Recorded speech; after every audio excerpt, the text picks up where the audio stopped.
Oke, dari record ya. Gue mulai aja kali ya. Malam semua, kenalin nama gue Cia, gue akuntansi 2020.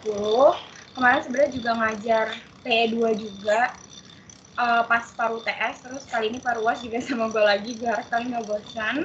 Oke, jadi buat spamen kali ini, sama kayak kemarin gue bakal bahas materi dulu, tapi sekarang metodenya adalah gue langsung selesai satu bab materi, gue langsung masuk ke soal yang bersangkutan gitu, jadi kayak materi soal gitu. Nah, nanti kalau misalnya kalian mau nanya, boleh langsung unmute aja. Terus kalau misalnya gue agak kecepatan juga bilang aja guys, kayak belajar sama gue santai banget gitu, kita kayak belajar bareng aja gitu. Oke, jadi langsung gue mulai aja. Jadi ini sebenarnya materinya gue ambil dari ASIS Agan, bit.ly Agan, ini bisa dilihat, bisa dibuka juga. Oke, jadi gue langsung masuk ke chapter 31. Oke, sebenarnya kalau buat intro dulu, sebenarnya buat paru UAS itu PE2 tuh lebih ke makroekonomik gitu guys, sedangkan kalau yang paru TS itu dia lebih ke mikroekonomik. Nah nih, jadi kalau kemarin yang UTS itu kita cuma ada penjual dan pembeli aja kan. Nah sekarang kalau misalnya udah paru UAS, itu tuh kita udah makro nih, artinya ada perdagangan internasional antara satu negara dengan negara lainnya gitu. Nah, kalau misalnya kalian masih ingat, kemarin gue juga udah ngajarin ke kalian circular flow, harusnya masih ingat lah ya. Nah, kalau yang kemarin itu nggak ada nih MX-nya, jadi ketika dia close ekonomi, dia nggak ada kegiatan ekspor maupun impor. Nah, sedangkan untuk kali ini itu tuh ada negara itu bisa melakukan kegiatan ekspor dan impor gitu. Nih, kalau kalian ingat kemarin itu suatu ekonomi bisa digambarkan dengan Y sama dengan C plus I plus G, sedangkan sekarang ada MX-nya gitu. Jadi gitu bedanya.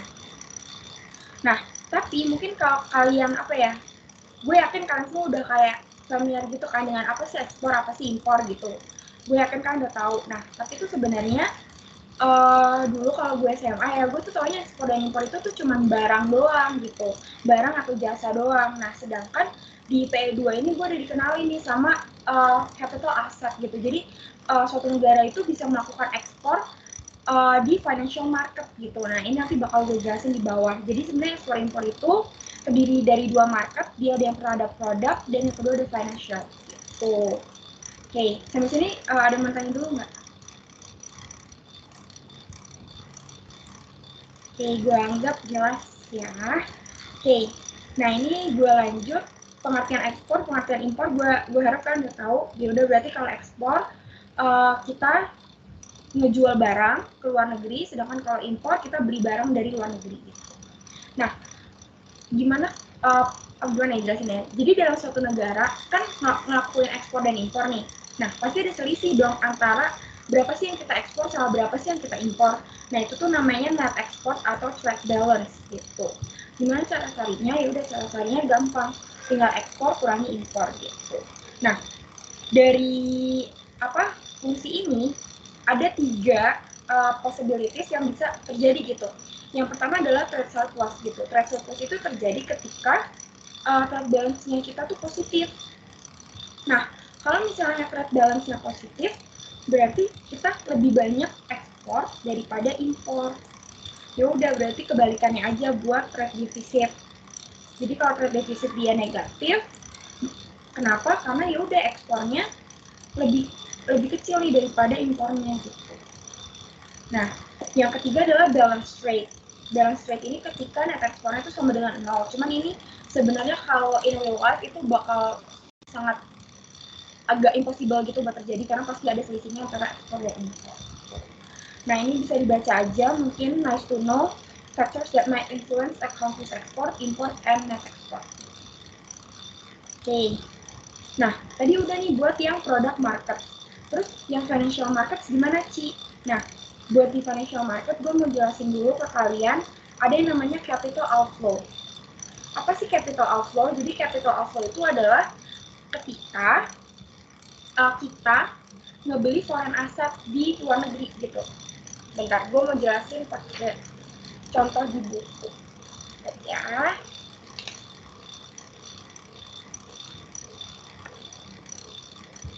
Jadi tuh sebenarnya tuh gimana ya, capital outflow itu ketika misalnya Indonesia tuh beli foreign asset di Jepang gitu. Jadi kayak kita beli aset tapi bukan barang dan jasa, kayak kita naruh modal kita di Jepang. Nah itu tuh namanya capital outflow. Sedangkan kalau capital inflow ya berarti kebalikannya, negara Jepang itu ngasih capital atau modal di Indonesia gitu. Nah tentu kalau misalnya kayak gini berarti akan ada selisihnya juga dong, kayak ekspor dan impor tadi. Nah itu yang namanya net capital outflow atau NCO. Gimana carinya? Ya udah berarti kita berapa sih yang kita keluarin sama berapa sih capital asset yang kita terima dari luar negeri gitu. Nah ya udah berarti dari dari fungsi ini kita juga dapat dua possibility outcome. Yang pertama adalah net capital outflow, di mana dia NCO-nya tuh lebih besar daripada 0 atau positif, berarti outflow-nya lebih besar daripada inflow, ya kan? Sedangkan kalau misalnya inflow-nya lebih banyak, nah itu namanya net capital inflow. Tuh. Nah ini kalian baca juga aja boleh, apa aja sih faktor yang bisa influence capital outflow. Oke, lanjut ya. Nah, terus ada nggak sih Ci hubungan antara net export sama net capital outflow? Tuh jawabannya ada. Jadi itu kita punya suatu identitas NX sama dengan NCO gitu. Tuh, dari mana dapatnya? Oke, ini gue jelasin dulu dari dengan cerita gitu ya, dengan kata-kata, bukan dengan fungsi matematisnya gitu. Oke, jadi sebenarnya dari identitas ini tuh kita bisa lihat kalau setiap satu transaksi yang mengefek ekspor dan impor itu tuh juga mengefek net capital outflow dengan jumlah yang sama dan vice versa. Loh, gimana tuh maksudnya? Oke, jadi gue mau kalian bayangin nih, ketika ada negara lain yang, oke ini jangan US deh, Indonesia gitu, ada negara lain gitu beli barang dari Indonesia, berarti itu ekspor atau impor? Kalau luar negeri beli barang ke kita, itu ekspor kan? Nah berarti ya udah, Indonesia ekspornya naik, berarti net ekspornya naik, ya nggak? Terus karena si luar negeri ini bayarnya pakai currency atau aset mereka, ya udah berarti Indonesia dapat foreign asset, dapat foreign currency dari luar negeri itu yang imbal balik dari barang yang kita kasih ke mereka nih. Ya udah akhirnya dengan Indonesia acquire some foreign asset, NCO-nya juga bakal naik gitu. Jadi ketika ekspor, kita melakukan aktivitas ekspor gitu, net ekspornya kita naik, terus net capital outflow-nya juga naik gitu. Oke, gimana kalau impor? Ya udah sama aja, ketika kita beli barang di luar negeri, ya nggak? Kita ngeluarin duit dong, ya nggak? Kita ngeluarin duit pakai currency kita, pakai rupiah gitu. Ya udah berarti kalau dilihat dari point of view negara yang kita beli itu, mereka akan dapat aset kita gitu. Nah makanya NCO kita akan turun gitu. Jadi ketika impor, NX-nya turun, NCO-nya juga turun gitu. Oke, sampai sini ada yang mau nanya dulu nggak?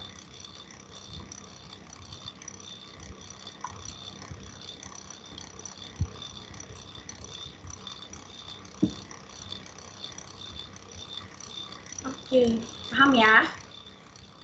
Nah, sekarang gue mau bahas dari sisi kayak fungsinya gitu. Kalau kalian masih ingat, open economy adalah Y, itu GDP, sama dengan consumption plus investment plus government purchases ditambah net export gitu. Nah, kalau kalian masih ingat di Paru UTS, ini gue juga ngajarin ke kalian rumus dari saving, national saving. National saving itu kita dapat dengan national output dikurang sama consumption, dikurang sama government purchases. Nah, kalau kalian ingat kemarin pas kelas ekonomi, kita punya ini kan, kita tahu kalau misalnya saving itu sama dengan investment gitu. Cuman sekarang udah open economy nih, jadi dengan national saving yang kita punya, dengan duit negara yang kita punya, kita bisa ngelakuin dua kegiatan, antara kita mau investasikan, ya nggak? Atau kita mau, ya udah kita beli deh, kita melakukan ekspor impor aja savingnya gitu. Nah ya udah berarti kita bisa dapat equations ini. Nah, karena I plus NX itu juga sama dengan S, ini kan sama nih, ya kan? Ya udah, ini berarti kita sama denganin aja. Kita dapat investment ditambah next export sama dengan saving. Nah, ya udah, ini tinggal pindah ruas. Nah, terus ya udah kita bisa dapat NX sama dengan SI, S min I, NCO-nya juga sama dengan S min I. Ya udah, berarti kita dapat kalau misalnya NX itu akan equal dengan NCO. Nah, ini mungkin ada apa namanya rangkuman dari ketiga possibilities outcome yang mungkin terjadi di suatu open economy. Nah, ini bisa kalian lihat. Oke. Kalau ada yang mau nanya langsung potong aja guys, atau buat kecepatan gitu. Oke, kalau misalnya nggak ada, gue lanjut deh. Oke, gue lanjut dengan nominal exchange rate. Jadi nominal exchange rate itu apa sih? Kayak gampangnya gini deh guys. Kita kalau mau nukar duit dari rupiah ke dolar nih, kita kan kayak dikasih tau kan berapa sih rate-nya gitu, berapa sih kursnya sekarang gitu. Nah, itu tuh sebenarnya nominal exchange rate gitu. Jadi kayak gimana berapa sih exchange rate as foreign currency per unit of domestic currency sekarang gitu. Nah, gue yakin kalian juga udah pasti pernah dengar istilah apresiasi dan depresiasi. Ya udah, kalau apresiasi itu value of currency-nya itu bakal naik, increases gitu. Sedangkan kalau depresiasi, dia value of currency itu ketika diukur dengan foreign currency itu melemah gitu. Oke, kalau misalnya agak bingung, mungkin gue jelasin pakai kasus nih. Misalnya kita punya sekarang 14.000 per US dollar, terus minggu depan tiba-tiba exchange rate-nya jadi 10.000 per US dollar. Nah, ini kira-kira apresiasi atau depresiasi? Ada yang mau coba jawab?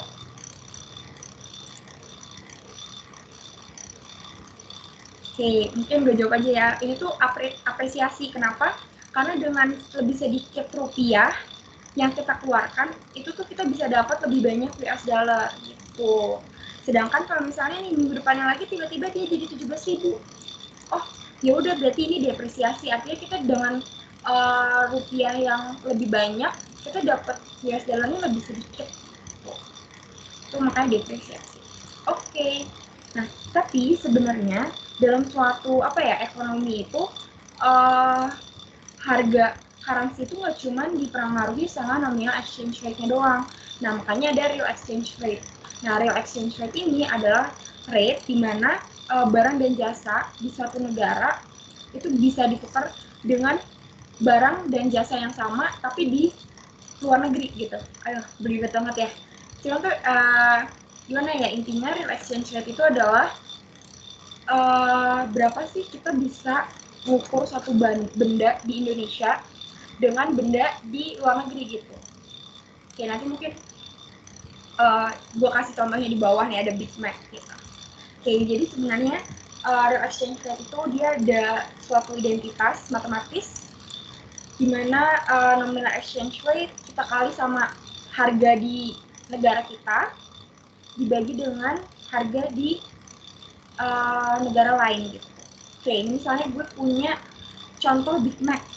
Ketika Big Mac cost-nya itu 2,5 dolar gitu in US. Tapi sedangkan buat di Jepang dia harganya 400 yen. Nah, ya udah, kita masukin ke formula ini, nanti kita bakal dapet nih berapa sih real exchange rate-nya.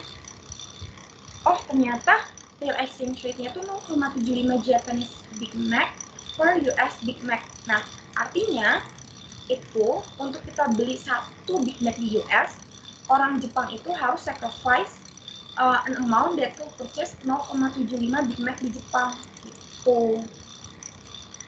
Jadi gitu buat konsep real exchange rate. Oke, gue lanjut ya. Ini nanti dibaca aja. Terus ini gue juga skip, mungkin kalian bisa baca-baca, ada insight-insight gitu. Oke, gue lanjut ke the law of one price aja. Jadi sebenarnya di ekonomi itu ada hukum nih.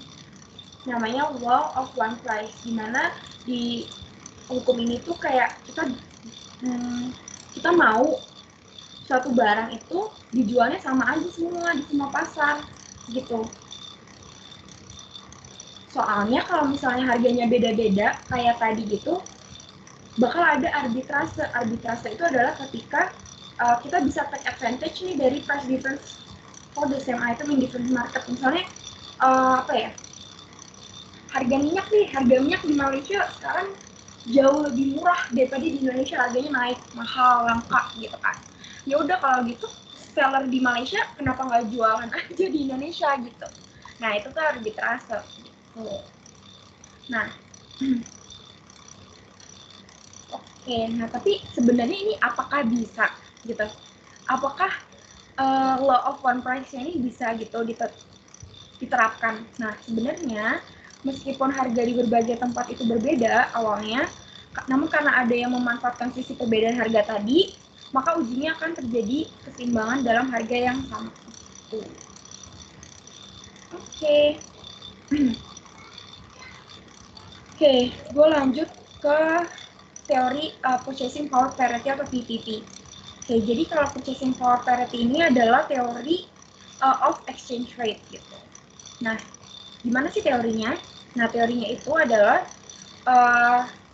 a unit of any given currency should be able to buy the same quantity of goods in all countries. Berarti kayak currency manapun sebenarnya harusnya bisa beli suatu barang dengan kuantitas yang sama di semua country gitu. Nah, basic logiknya itu tadi berdasarkan law of one price gitu. Oke, tapi PPP ini bakal ada limitations-nya juga, karena dia kayak ya udah nggak semua barang itu gampang loh dipindah-pindahin gitu. Terus price differences on such goods tuh nggak bisa diarbitrase, karena misalnya susah disubstitusi atau karena ada case differences gitu dari antara satu negara ke negara lainnya gitu. Jadi sebenarnya teori law of one price dan purchasing power parity ini tentu ada implikasi dan limitation. Oke, karena ini salah satu ini chapter 31 dan 32, mungkin gue lanjut aja ke chapter 32. Tapi sebelum gue masuk, gue mau nanya dulu ke kalian, ada yang mau ditanya nggak soal chapter 31?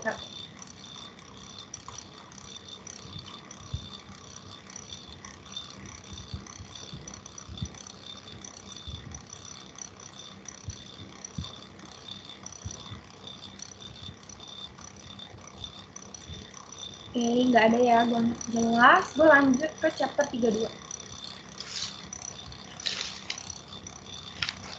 Oke. Nah, kita udah paham net export apa, net capital outflow apa, exchange rate ada dua macam tadi, ya nggak? Nah, sekarang gue mau kalian ingat materi sebelum UTS, dimana kita belajar ada loanable funds market di kelas ekonomi. Nah, kalau misalnya kalian masih ingat, ini grafiknya kayak gini, berarti ada interest rate di y-axis dan loanable funds di x-axis gitu. Nah, kalau kalian masih ingat, supply dari loanable funds itu ditentukan dari saving, di mana dia dari private saving plus public saving. Kalau misalnya kalian agak lupa ini apaan, private saving dan public saving, mungkin boleh dicek lagi materi sebelum TS. Dan demand dari loanable funds itu ditentukan dari investment gitu. Dan interest rate-nya ini merupakan return buat orang yang saving, tapi cost of borrowing juga gitu. Ya udah, berarti equilibriumnya ini kan supply sama dengan demand gitu. Tuh, tapi gimana kalau dia open nih ekonominya? Ya udah, berarti kalau open ekonomi tadi gue udah bilang buat savingnya itu negara sekarang jadi punya dua pilihan, antara dia mau investasi atau dia mau keluarin itu uang ke negara lain kan. Nah, udah kita kira dapet nih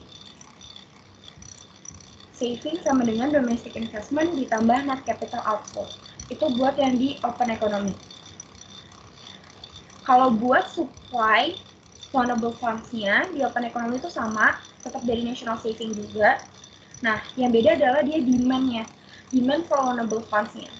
Jadi dia bisa mau diinvestasiin di domestik atau ya udah kita investasinya di luar negeri aja deh kalau gitu. Nah, jadi ya udah akhirnya ada perbedaan itu deh guys. Nah, ada dua outcome yang bisa terjadi nih. Jadi yang pertama, ketika net capital outflow-nya tuh lebih dari 0 atau positif, berarti net purchase of capital overseas-nya tuh lebih tinggi, increasing kan. Terus dia bakal add to the demand for domestically generated dia bakal menambah demand buat domestically generated loanable funds. Jadi ketika net capital outflow-nya positif, demand for domestic loanable funds itu bakal naik. Ya udah, berarti sekarang kebalikannya gitu. Ketika kita lebih banyak lebih banyak dapat duit nih dari luar negeri, ya udah itu bakal mengurangi demand buat domestically generated loanable funds. Jadi akhirnya demand for domestic loanable funds bakal turun.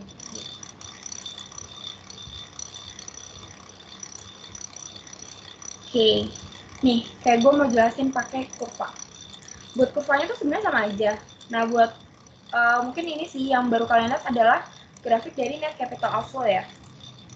Jadi buat grafik dari net capital outflow itu ada rate sama NCO. Gitu. Nah, bentar. Nah, di sini kita tuh pakai real interest rate, jadi bukan pakai nominal interest rate. Dan rate ini tuh bakal jadi real return dari domestic asset. Gitu. Bentar.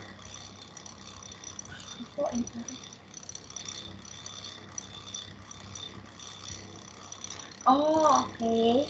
Jadi nih, misalkan di Indonesia, dia real interest rate-nya turun. Ya udah dong, kayak pasti orang-orang mikir loh, ngapain gue investasi di Indonesia, orang return yang bakal kita dapat aja tuh rendah gitu. Ya udah, mending kita investasiin duit kita ke foreign asset gitu. Jadi makanya ketika real interest rate dari suatu negara turun, net capital outflow kita bakal nambah gitu. Jadi dari sini kita bisa lihat kalau real interest rate sama net capital outflow itu punya negative correlation. Nah, buat grafik loanable funds tadi udah gue jelasin, supply-nya dari saving, demand-nya dari investment tambah net capital outflow.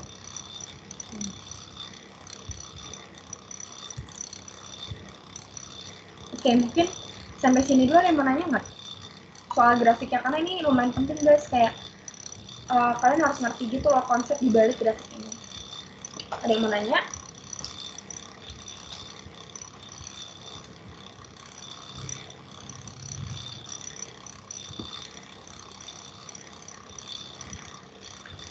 Oke, aman ya.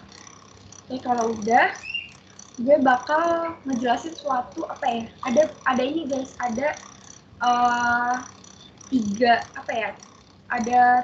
outcome atau kayak kejadian yang sering terjadi gitu di open economy yang kalian harus tahu gitu. Nah, yang pertama adalah budget deficit. Ini sebenarnya bakal ada di soal juga, tapi kalau di soal itu dia anggaran surplus.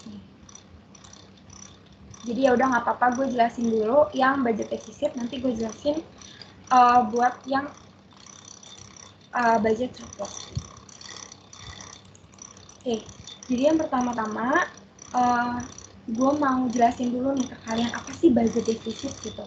Nah, budget deficit ini adalah kondisi ketika suatu pemerintah gitu dia lebih banyak spending daripada mendapatkan duit gitu. Jadi kayak aduh nih negaranya defisit, negaranya lebih banyak mengeluarkan duit, lebih banyak mengeluarkan anggaran daripada mendapatkan pendapatan gitu. Nah, itu namanya budget deficit.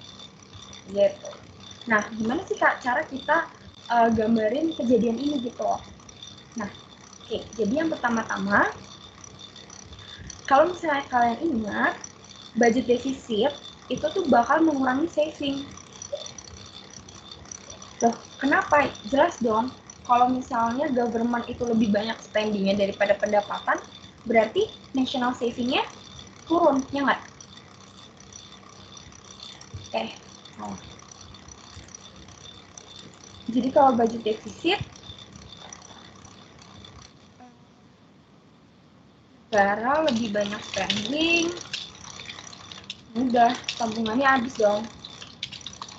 Tabungannya habis, savingnya habis, ya udah berarti supply dari loanable funds bakal turun.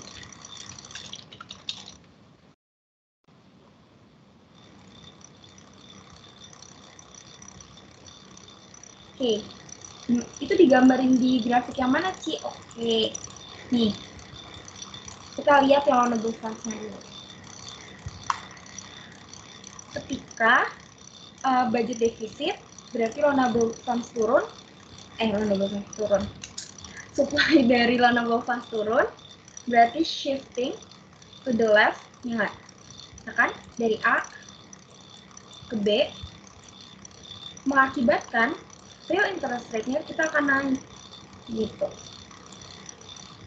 Nih, dengan anggapan demand dari loanable funds-nya itu tetap atau ceteris paribus.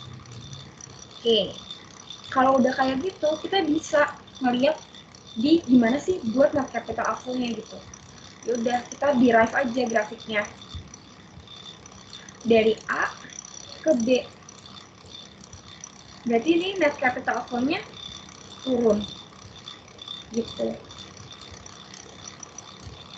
Dengan apa ya? Dengan real interest rate-nya dia naik, NCO-nya bakal turun, gitu. Kenapa tuh? Karena ketika real nominal, real exchange rate-nya kita naik di Indonesia misalnya, berarti ya udah bonds atau kayak aset di Indonesia tuh lebih tanda kutip atraktif gitu, lebih tinggi nih return-nya. Ya udahlah kita investasi di Indonesia aja yuk gitu. Nah, karena banyak negara-negara investasi ke kita jadi dapetnya apa? Net capital inflow. Nah, makanya dia akan mengurangi net capital outflow. Gitu. Oke. Jadi buat budget defisit kayak gitu. Gue harap penjelasan gue mudah dimengerti sih. Gue ulang lagi deh mungkin ya. Jadi budget defisit, government spendingnya lebih banyak daripada pendapatannya, berarti negara tabungannya habis, ya nggak? Ketika tabungannya habis, tabungan adalah penentu dari supply loanable funds, maka dia akan turun juga. Dengan supply dari loanable funds-nya turun, maka grafiknya akan shifting to the left, mengakibatkan real interest rate naik, dan karena real interest rate dari suatu negara naik, domestic asset terkesan lebih atraktif, dan makanya kita mendapatkan net capital inflow yang mengurangi net capital outflow. Begitu. Oke, ini ada summary-nya, apa aja yang naik, apa aja yang turun buat di budget deficit. Gitu. Oke, ini sebenarnya udah kita bahas dari tadi, mungkin kalian bisa baca aja. Nah, kita udah ngerti nih, ada grafik loanable funds sama net capital outflow. Nah, gue mau ngenalin lagi satu grafik, yaitu adalah forex. Biasanya gue kayak nyebutnya kayak ya udah forex market, grafik forex market gitu, atau foreign currency exchange. Nah, sebenarnya dari grafik ini kita mengukur seberapa banyak kuantitas dari foreign goods and services yang bisa di trade. Nah, ini nih. Jadi buat grafik forex ini, gue mau ngejelasin ke kalian kalau misalnya y-axis-nya itu adalah E itu ini real exchange rate, terus x-axis-nya adalah dolar, terus supply dari forex itu sebenarnya ditentukan dari NCO. Jadi ini diderive atau diturunkan. Lainnya diturunkan dari NCO. Sedangkan demand-nya dia pakai net export. Gitu. Jadi ketika E naik, misalnya dari sini deh, dari mana ya? Boleh dari sini deh. Dari sini ke sini misalnya. Barang domestik itu bakal jadi lebih mahal. Sehingga demand terhadap barang dan currency domestik itu turun gitu. Nih, jadi ketika E-nya naik, real exchange rate-nya naik, demand dari net export itu bakal turun.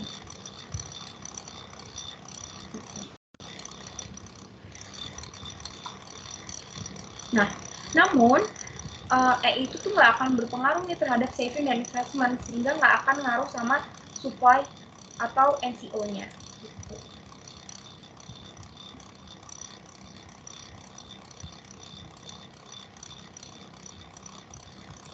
Oke, nah sebenarnya ini tuh kalau di buku tuh kayak nyambung gitu guys, grafiknya ini sama yang ini. Jadi forex itu bakal ada di bawahnya net capital outflow biasanya. Nah ini kalau kalian lihat net capital outflow kita tuh geser kan. Nih, dia dari sini nih, ya set, ya kan, jadi ke sini, nggak? Dia geser kan ke sini, ke kiri. Nah, ya udah berarti ketika budget defisit dia akan geser ke kiri, ya nggak? NCO-nya bakal shifting, terus ya udah berarti E-nya bakal naik. Gitu deh. Nih. Jadi real exchange rate-nya itu bakal apresiasi dan net ekspornya bakal berkurang. Gitu deh, ini buat budget defisit. Nah ini nih, nanti mungkin di anggaran surplus kalian bakal lihat dari loanable funds, net capital outflow, plus forex gitu. Oke, ini sih tadi sudah gue jelasin ya, kayak equilibriumnya bisa diturunin gitu. Jadi dari loanable funds, ke net capital outflow, ke forex. Nah, kalau gitu berarti bisa dong kayak ada kebijakan atau event-event tertentu yang nge-affect open economy. Nah, ini tadi yang government budget deficit, udah gue jelasin berulang-ulang kali. Gue rasa kalian udah ngerti sih, semoga. Terus kalau misalnya ini trade policy gitu. Trade policy itu ketika di suatu negara itu tiba-tiba impornya tuh dikuotain gitu. Nah, kalau kayak gitu berarti tuh bakal pertama kali mempengaruhi forex grafiknya dulu, market for forex gitu. Oke, jadi ketika impornya itu dikuotain, ya udah berarti dia bakal increases the demand for dollar buat diimporkan dan akan menyebabkan real exchange buat naik. Tapi ya udah nggak ada efek di net capital outflow dan di market for loanable funds.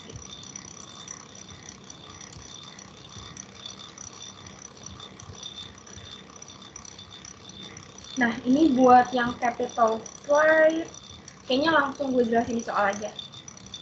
Oke, buat materi chapter 32 ada yang nanya dulu nggak? Sebelum gue masuk ke soal nomor 1. Oke. Ini udah berarti buat yang chapter 32 itu kalian harus menguasai 3 grafik, 3 kurva. Dan konsep-konsep di belakang kurva itu. Itu sih kalian. Oke, gue tunggu 15 detik deh buat kalau ada yang mau nanya.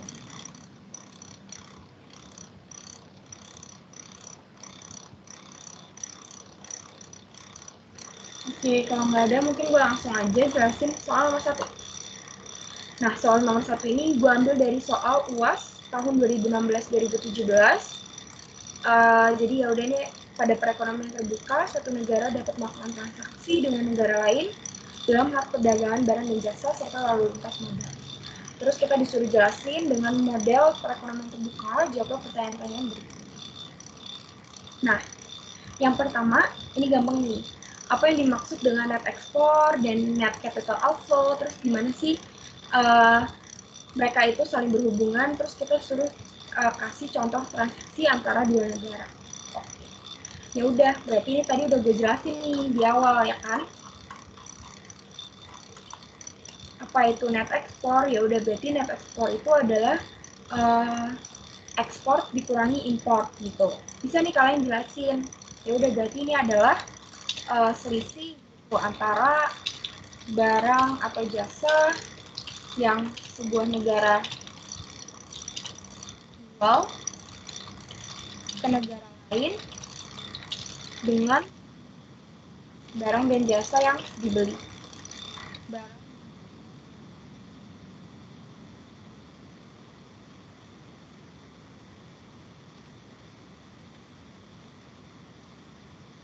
Wah, bisa. Tapi ya udah, kalian pakai kata-kata sendiri aja. Nah, ya udah, buat net capital outflow, ya udah, net capital outflow adalah selisih antara pembelian aset luar negeri oleh orang domestik dikurang sama pembelian aset domestik oleh orang luar negeri, atau outflow dikurangi inflow. Gitu. Nah, terus ya udah, kita langsung lanjut. Gimana sih kenapa mereka saling berhubungan, terus kita disuruh kasih transaksi antara dua negara. Nah, di sini bisa kita lihat contohnya. Misal, Indonesia ngimpor minyak dari Arab Saudi. Berarti net ekspor Indonesia turun dong, karena Indonesia melakukan impor, ya kan? Turun nih, udah turun, NX-nya turun, terus Indonesia harus bayar dalam bentuk currency ke Arab. Berarti Arab akan mengakuisisi aset Indonesia dan NCO-nya bakal turun juga gitu, karena ada aset domestik kita yang jadi milik orang asing gitu. Ini sih tadi yang udah gue jelasin. Mungkin bisa nih kalian kasih contohnya ekspor juga, ceritanya gimana. Sebenarnya gue ada contoh lain sih.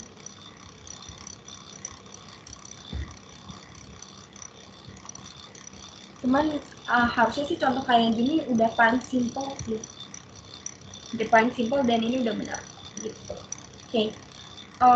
Gitu aja buat yang A, ini gampang. Terus mungkin buat yang B, jelaskan hubungan antara tabungan, investasi, dan lalu lintas modal. Terus berikan contoh skenario transaksi yang sesuai dengan hubungan variabel-variabel tersebut. Ya udah, ini kayak yang tadi nih. Udah gue jelasin juga kan. Kita tulis dulu equity dari open economy. Terus sebenarnya ini kalian bisa tulis nih kalau mau lebih lengkap yang ini semua. Jadi kita bisa dapat S itu sama dengan I plus NCO gitu. Nah, seperti yang udah gue jelasin tadi, persamaan identitas ini berarti persamaan tersebut itu berupa persamaan yang menunjukkan nilai asli atau definisi. Persamaan dari S sama dengan I plus NCO itu menunjukkan supply and demand di market of loanable funds, di mana S adalah saving yang tadi, ya kan, merupakan supply, dan I plus NCO adalah demand. Dengan kata lain, dana yang disediakan dari suatu pasar uang negara dapat digunakan untuk investasi dalam negeri atau di luar negeri.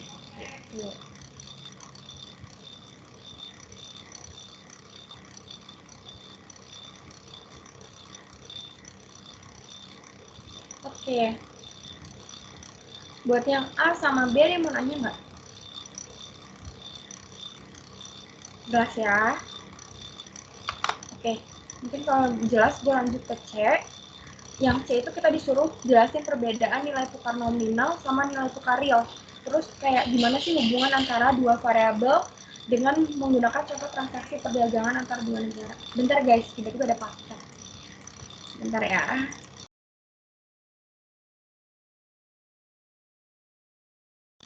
Oke, sorry. Jadi, bentar.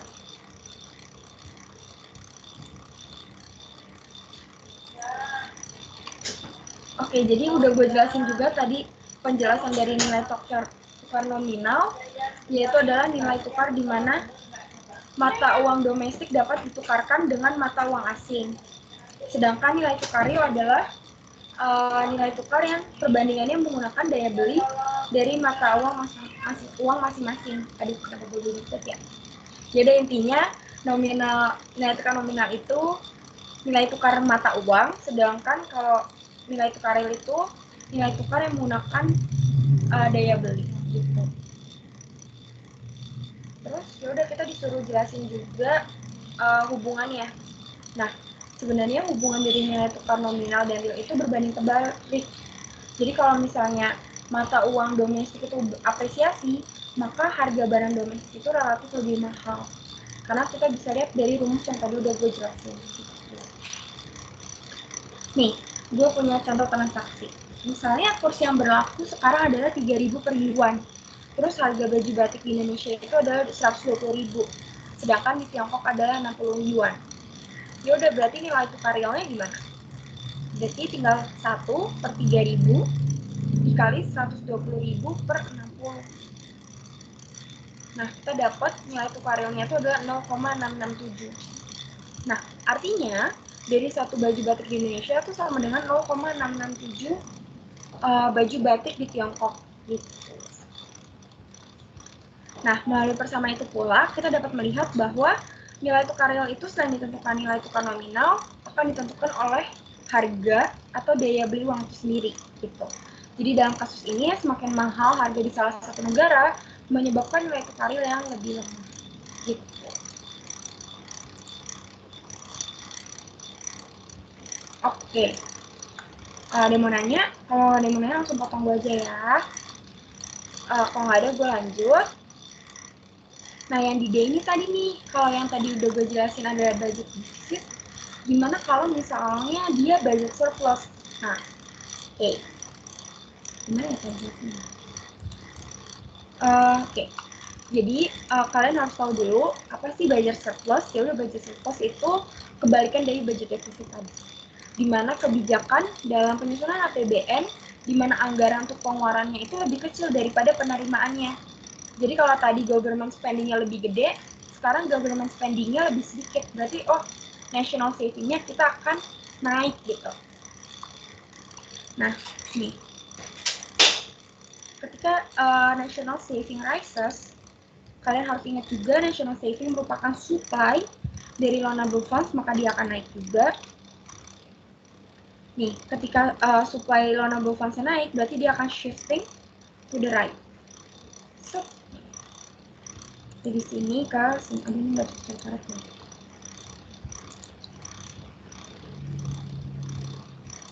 Jadi dia, jadi dia akan shifting ke kanan. Dengan dia shifting, maka real interest rate di suatu negara itu akan turun.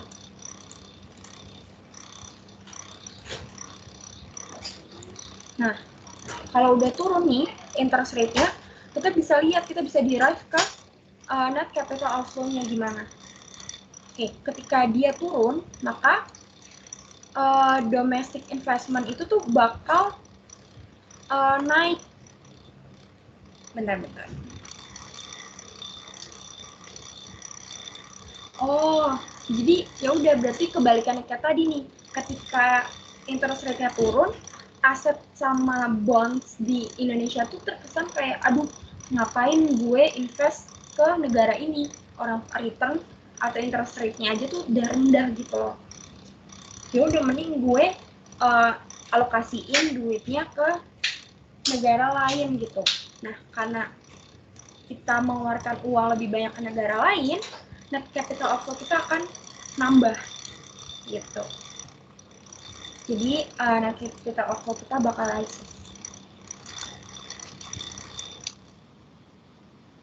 Nah, ya udah, ketika real exchange rate-nya depresiasi, ya kan, turun kan tadi, berarti dia depreciate,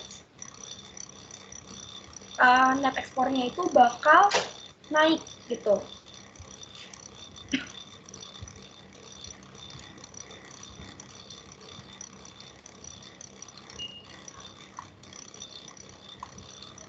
Itu deh guys, itu buat budget surplus.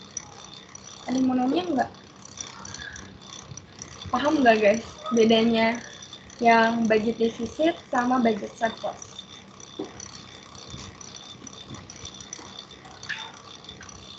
Oke.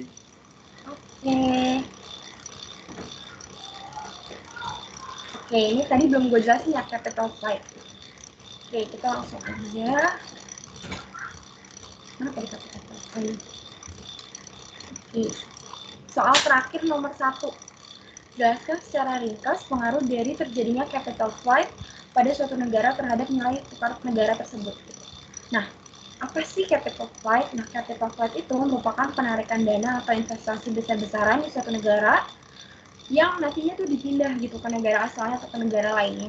Jadi tuh misalnya nih ada aja kayak mungkin apa ya, kejadian 98 gitu, Indonesia chaos gitu kan. Ya udah akhirnya negara-negara yang tadinya naruh modal di Indonesia tiba-tiba, aduh udah deh kita alokasiin kapital kita ke negara lain aja yang politiknya tuh lebih stable gitu. Ya udah, nah itu akhirnya tiba-tiba ada penarikan dana besar-besaran gitu dari Indonesia dipindah ke negara lain. Nah, itu tuh namanya capital flight. Nah, pertama-tama capital flight itu tuh akan mempengaruhi NCO dulu. Karena tiba-tiba jelas dong, capital flight itu berarti capital outflow kita tiba-tiba naik secara signifikan, akhirnya shifting ke kanan. Gitu. Jadi, mulainya dari net capital outflow-nya dulu. Gitu kan. Nah, dengan begitu kurva demand di pasar loanable funds juga bakal shifting ke kanan. Karena demand di loanable funds adalah investasi ditambah NCO. Ketika NCO-nya naik, ya udah, berarti demand buat loanable funds juga bakal naik dong. Nah, kedua kejadian ini akan buat interest rate di suatu negara itu akan naik gitu. Ya udah, kita turunin lagi ke bawah. Ketika NCO-nya dia naik, akan mempengaruhi foreign currency dengan shifting juga ke kanan yang mengakibatkan real exchange rate-nya dia akan depresiasi atau turun. Gitu. Oke. Jadi gitu deh. Yang mau nanya? Nih buat summary dari capital flight. Real interest rate-nya naik, net capital outflow-nya naik, tapi real exchange rate-nya dia akan depresiasi.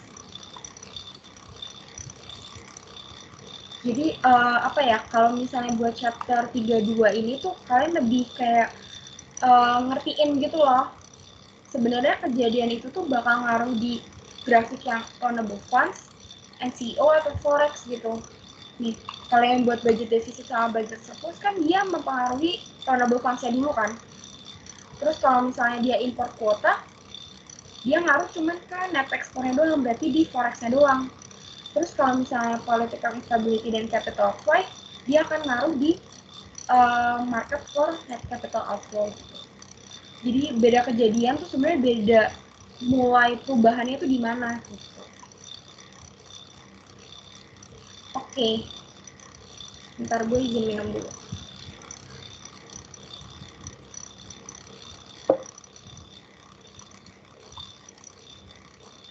Oke, kalau misalnya nggak ada, mungkin gue lanjut aja ke chapter 33. Nah, chapter 33 ini tuh yang konsep yang mau gue jelasin adalah di suatu ekonomi gitu, secara short run ya, itu tuh ada yang namanya business cycle. Itu dia dari expansion ke peak, terus nanti turun, naik lagi, turun lagi gitu. Nah jadi itu ya udah, berarti dalam suatu ekonomi itu sebenarnya nggak bisa kayak statis gitu, akan pasti ada fluktuasi. Nah fluktuasinya itu ada 4, ada expansions, terus kalau misalnya lebih parah, expansionnya lebih bagus itu namanya boom, economical boom, terus bisa aja ekonominya tuh resesi. Terus kalau misalnya ada versi yang lebih parah dari resesi itu namanya depresi gitu. Yaudah nih kalian bisa baca sendiri definisi sama insight-nya.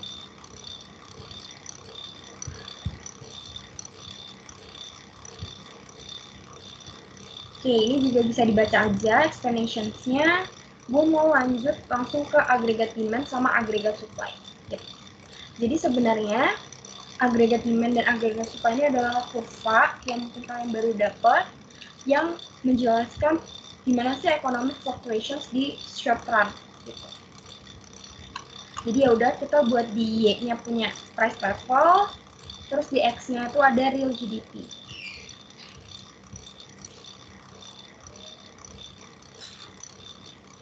Nah, kalau misalnya kita lihat secara kasat mata gitu ya, kok ini kayak ya udah kayak demand supply biasa gitu loh, kayak agregat demand-nya kayak gini, terus short run agregat supply-nya kayak gini gitu.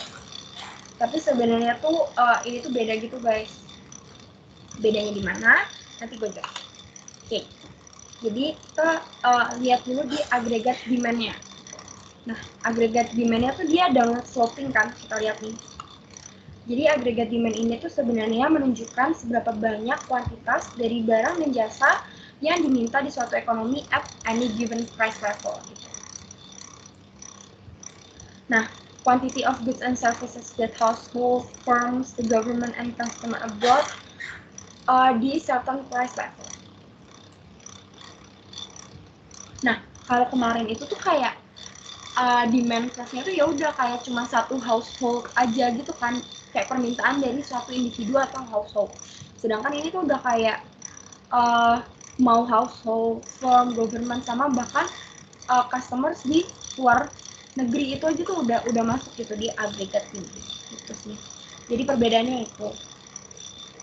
Nah, ini ada penjelasan kenapa agregat demand itu downward sloping. Nah, gue mau jelasin dulu.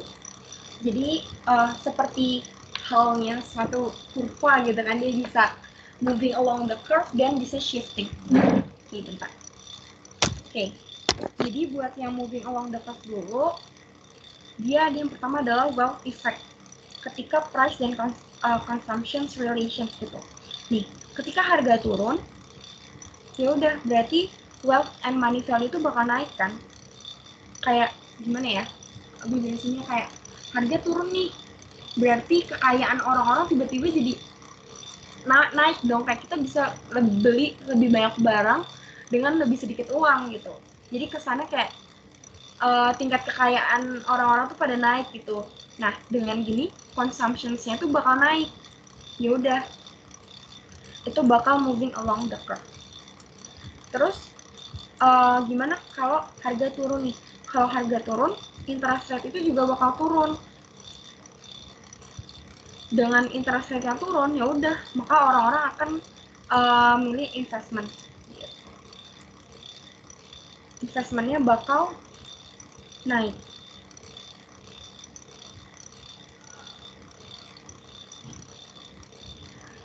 Nah, terus ketika investment rate-nya turun juga, ketika harga turun, interest rate-nya turun, maka dolar itu akan depresiasi dan mengakibatkan net ekspor bakal naik.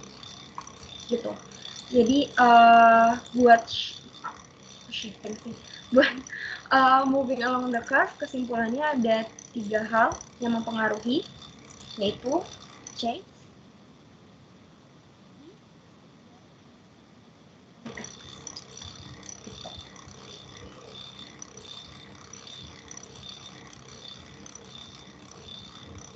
Oke, sedangkan gimana kalau shifting?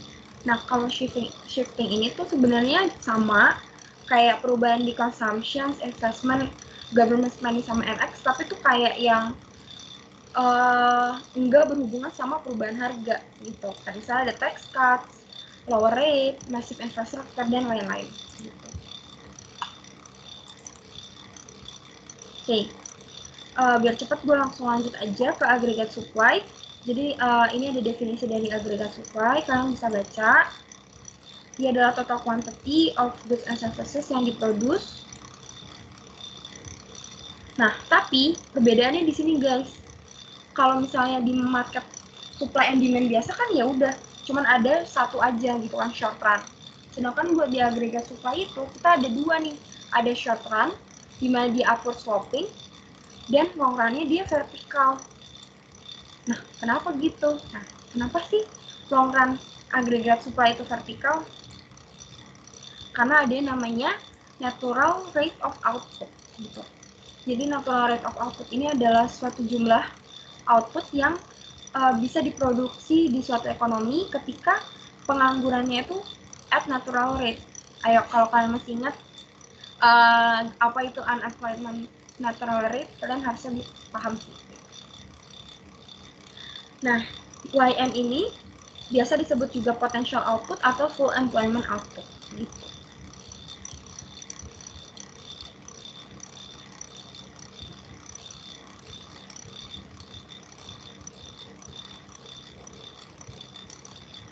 Nah, tapi long run aggregate supply itu kan bisa shifting juga. Misalnya karena imigrasi, kayak tiba-tiba datang gitu segerombolan orang dari luar negeri ke Indonesia yang mengakibatkan labornya akan naik gitu. Kayaknya bisa dibaca aja guys, mungkin gue agak singkat-singkat aja. Oke, kalau yang tadi long run-nya dia vertikal, kalau yang short run-nya dia upward sloping. Kenapa? Ya udah, konsepnya tuh sebenarnya sama aja kayak supply biasa. Ketika harga naik, ya udah, firms tentunya akan ingin meningkatkan supply-nya kan, dia akan naik.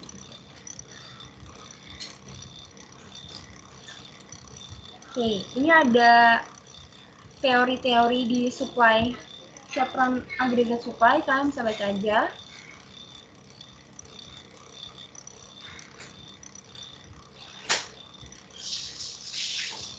Terus apa aja yang menyebabkan short run aggregate supply itu shift, juga bisa dibaca aja. Ini kayak kemarin, ada labor, terus natural resources, terus health, gitu-gitu sih. Kalau kalian masih ingat. Terus yaudah, terus gimana equilibriumnya? Ya udah, equilibriumnya sama aja ketika titik dimana demand ketemu sama supply di sini.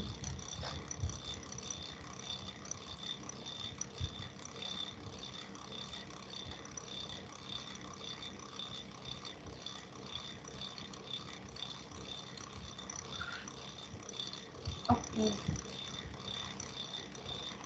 Nah, gue mau jelasin langsung deh ke sini. Misalnya nih, ada suatu kejadian di mana agregat demand kita itu shifting. Berarti kita dari A ke B nih, ya kan? Nah, ketika agregat demand shifting atau turun, ya kan? Price level kita akan turun juga dari P1 ke P2, ya nggak? Nah, kita bisa dapat equilibrium at B, ya nggak? Terus, over time, ketika harga itu turun, supply dari short run aggregate supply itu juga bakal turun juga gitu loh. Bentar.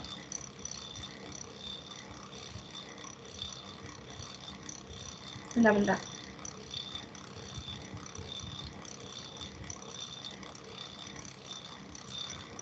Oh, nggak gitu guys. Jadi gini. Misalnya ada stock market crash gitu. Dia affect consumptions gitu kan. Terus ya udah agregat demand-nya itu kita turun. Dengan agregat demand kita shifting, harga kita juga bakal turun. Tapi nanti seiring berjalan gitu, short run aggregate supply-nya itu akan menyesuaikan dan akan kembali lagi ke titik ini apa namanya tadi apa sih namanya nih potential output-nya gitu. Jadi tuh nanti ini tuh bisa menyesuaikan gitu guys. Pokoknya nanti tuh ujung-ujungnya dia akan balik lagi ke potential output dengan harga yang lebih rendah. Tapi itu buat di long run-nya doang. Gitu. Nih. Ini juga bisa dibaca aja sih, paling gue buat yang chapter ini pengen langsung masuk ke soal aja sih. Oke. Buat chapter 332 ada mau nanya nggak? Agregat demand, agregat supply.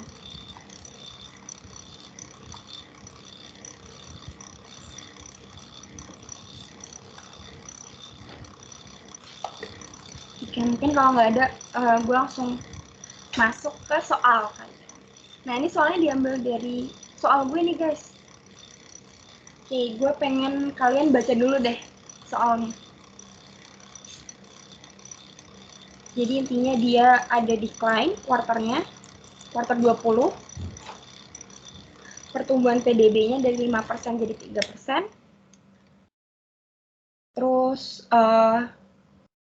konsumsi, investment, sama ekspor juga collapse.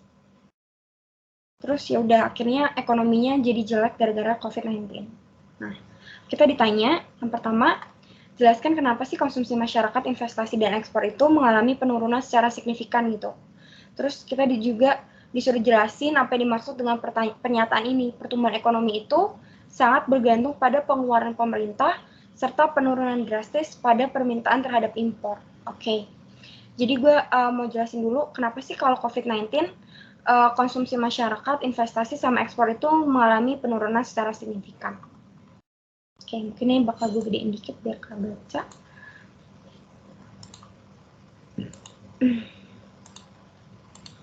Oke.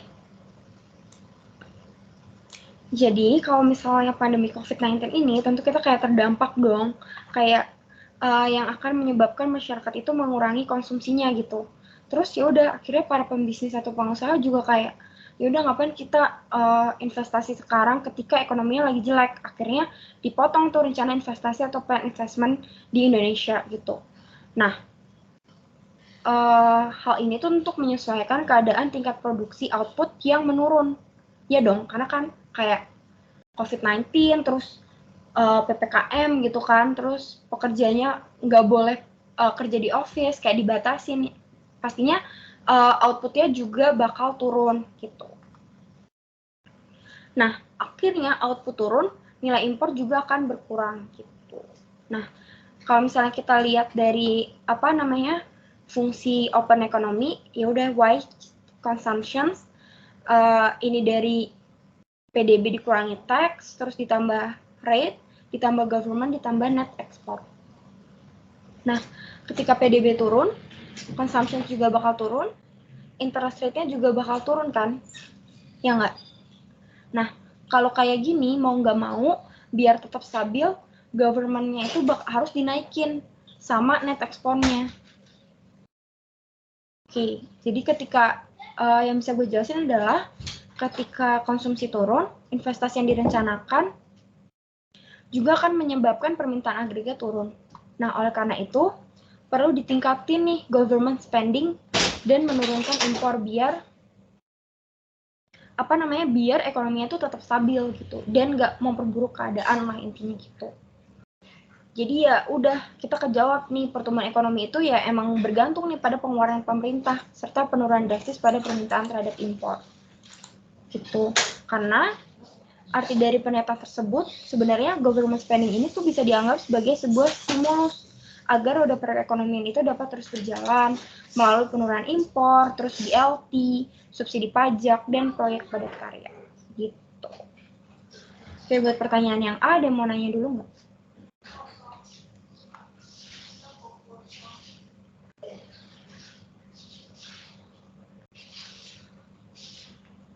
Oke, kalau aman, gue lanjut ke B.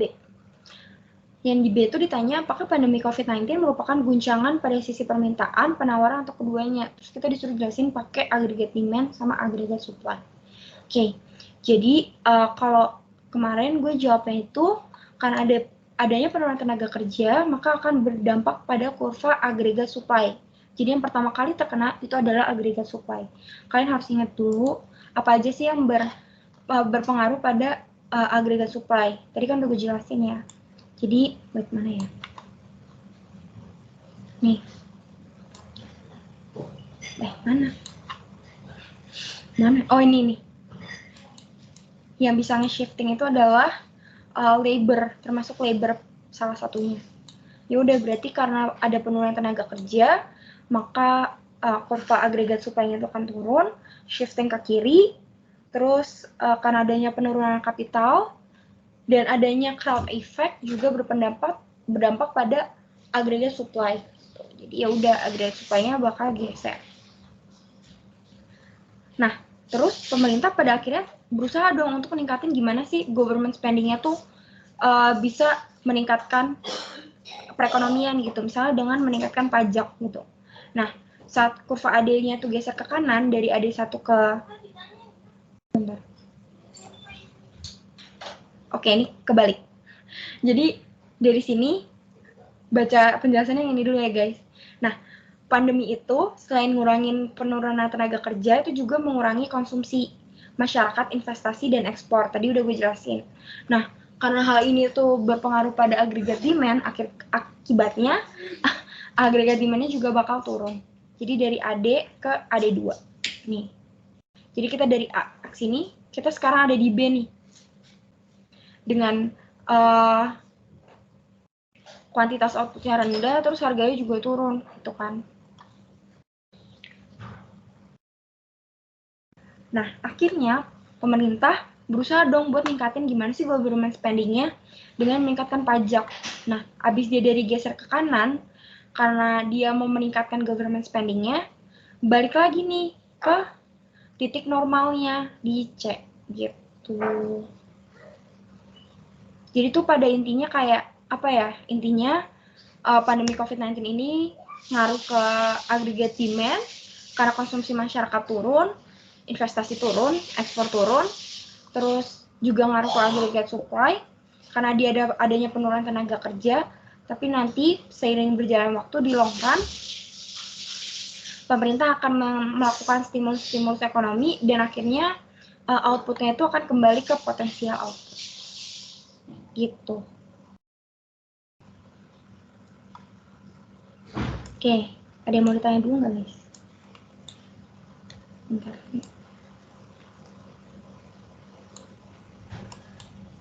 Oke, kalau misalnya nggak ada, gue lanjut ke chapter selanjutnya.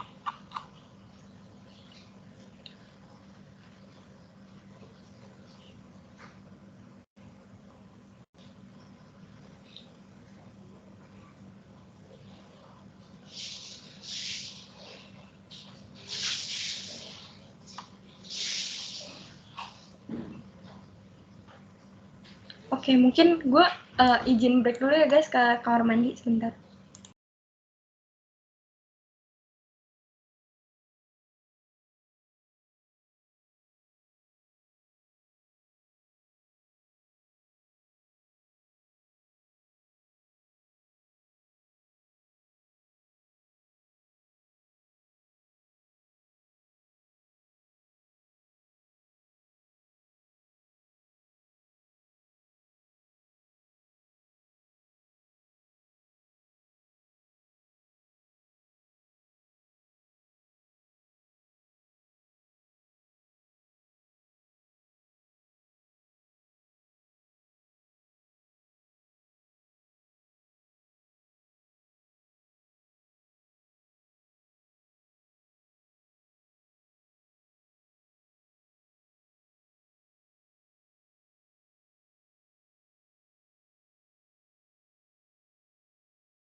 Oke, sorry nunggu.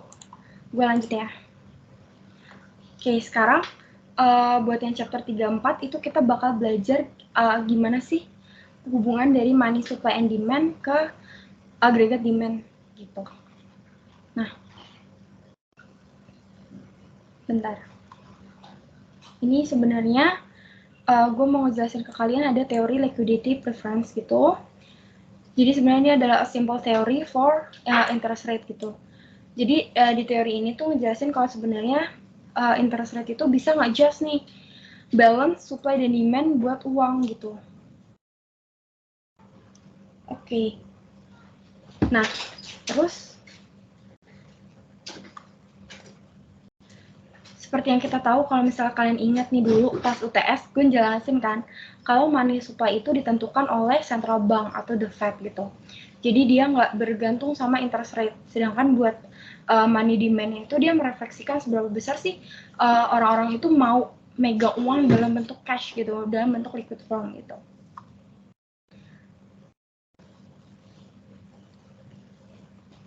Nah, misalnya nih, gue mau kalian lihat di sini ketika real income-nya tuh naik gitu. Ya udah, ketika real income dari suatu masyarakat tiba-tiba naik gitu kan, household tentunya pengen beli lebih banyak goods dan services dong, dan dia pengen pegang lebih banyak money gitu. Nah, kadang buat untuk mendapatkan uang ini, mereka kan attempt to sell some of their bonds gitu. Nah, jadi ketika real income-nya itu naik, akan ada increase di money demand gitu. Tapi ya udah, money supply-nya dia akan tetap gitu loh. Karena ini tuh nggak bisa di otak-atik gitu loh. Nggak bisa di otak-atik sama interest rate. Money supply itu ditentukan oleh the Fed, jadi interest rate itu hanya berpengaruh kepada money demand aja gitu. Nih, ya kan? Jadi MS curve-nya itu vertikal karena fixed by the Fed, sedangkan money demand-nya itu downward sloping, dimana ketika interest rate-nya tuh naik, ngaco. Ketika interest rate-nya turun, dia akan meningkatkan money demand gitu. Nih, set. Nah, sekarang jadi sini nih.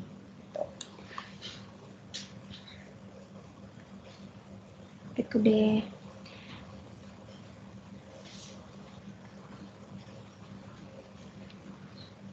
Ya udah, berarti sebenarnya dari konsep ini kita bisa lihat sebenarnya bisa dong kayak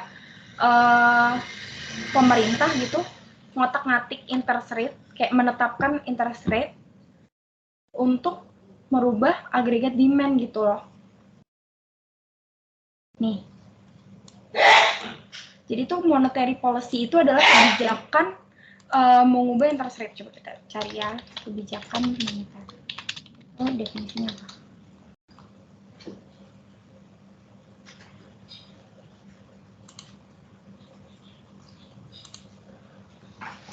Tuh, kebijakan moneter adalah kebijakan yang upaya mengendalikan perekonomian negara secara makro untuk mengatur jumlah uang yang beredar. Gitu. Nah, gue mau jelasin dari sini. Ini kenapa hilang? Highlightnya kemana ini? What? Oke.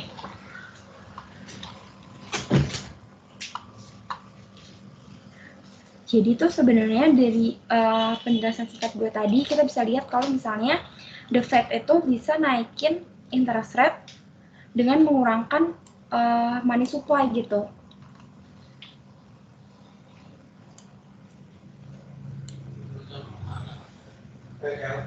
Nah, dengan caranya tuh gimana sih kebijakan moneter? Nah, itu ada namanya open market operations gitu. Dan dia tuh ada dua jenis, ekspansif sama kontraktif gitu. Nah, ekspansif ini tuh berupa stimulus. Jadi ketika ekonominya lagi lesu gitu loh. Nah, kalau ketika inflasinya lagi lesu, the Fed tuh bisa menurunkan interest rate sehingga jumlah uang yang beredar itu bakal naik gitu. Sedangkan kalau kontraktif berarti ini lagi inflasi nih, kayak jumlah uang yang beredar di negara itu tuh lagi banyak banget. Ya udah, kalau gitu biar nggak semakin inflasi gitu kan, kita buat kontraktif aja deh, kontraktif monetary policy atau tight policy, dimana ya udah kita naik interest rate-nya biar jumlah uang yang beredar itu turun gitu. Bentar, chapter 3.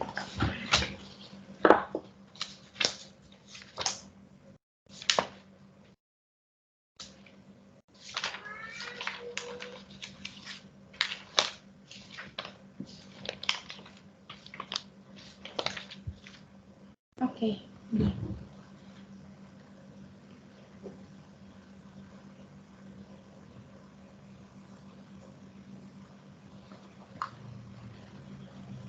Ya, jadi ketika money supply-nya dia turun nih, misalnya gara-gara kontraktif nih, ya kan, tiba-tiba negara melakukan kontraktif monetary policy, akhirnya rate-nya akan naik, ya kan, dan akan mempengaruhi agregat demand-nya juga. Gitu.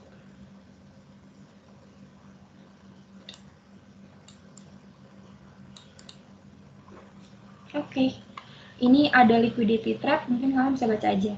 Nah, sekarang tadi udah kebijakan moneter, sekarang buat yang fiscal policy gitu. Nah, buat yang fiscal policy itu sebenarnya instrumennya ada dua. Pemerintah bisa menggunakan government consumption, itu dia lebih direct effect, atau dia pakai tax. Jadi bikin kebijakan di perpajakannya gitu. Nah, buat yang government consumption ini ada dua, ada multiplier effect sama crowding out effect, itu bakal gue jelasin nanti. Nah, jadi fiscal policy itu adalah kita nge-setting level of government spending dan taxation dengan policy gitu. Nah, ada dua juga, sama kayak tadi moneter. Jadi kalau fiskal itu ada ekspansif juga, dia stimulus. Gimana caranya? Ya udah, berarti dia ningkatin pembelanjaan pemerintahnya atau mengurangi pajak gitu. Kenapa? Kalau misalnya kalian masih ingat tadi agregat demand apa aja yang mempengaruhi? Kan CIG ya kan? CIG 10X ya kan? Ya udah, berarti ketika G-nya naik, AD-nya juga bakal naik gitu. Jadi higher output. Nah, gitu. Sedangkan kalau kontraktif yang misalnya lagi inflasi banget nih, ya udah, berarti government spending-nya diturunin atau tax-nya ditambahin, karena kan jumlah uang beredarnya banyak nih kan di masyarakat. Ya udahlah, kalau gitu biar nggak uangnya itu pada muter aja gitu kan di masyarakat, kita ningkatin pajak kita biar uang yang di masyarakatnya ini tuh bisa dipegang sama pemerintah gitu.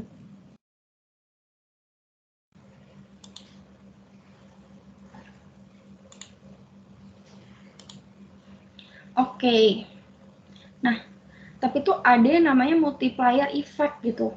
Apa sih multiplier effect? Nah, multiplier effect itu tuh kayak apa ya?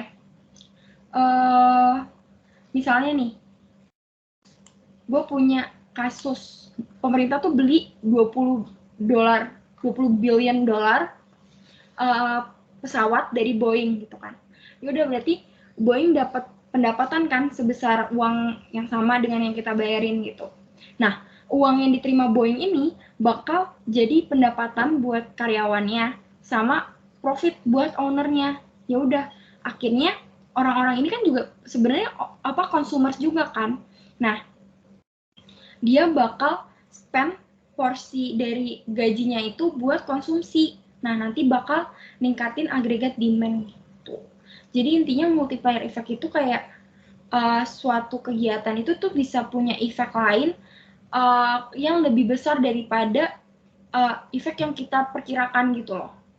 Jadi kayak additional shift di aggregate demand ketika fiscal policy itu bertambah gitu.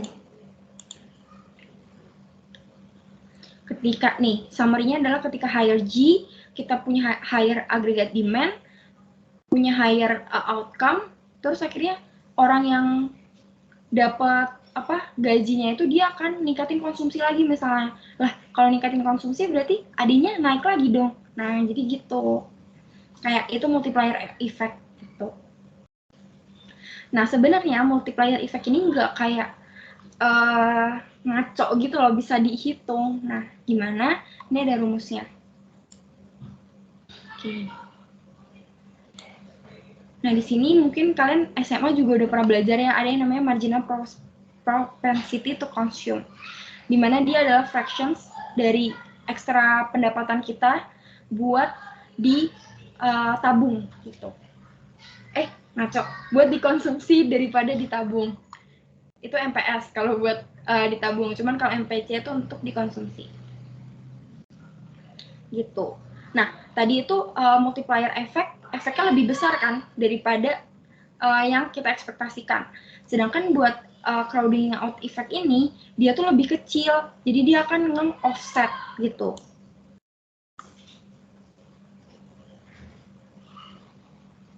Jadi perubahan size of aggregate demand shifting tuh lebih kecil daripada initial fiscal expansion-nya gitu. Gue pengen jelasin contohnya sih sebenarnya, tapi gue agak lupa. Bentar ya, gue cari dikit.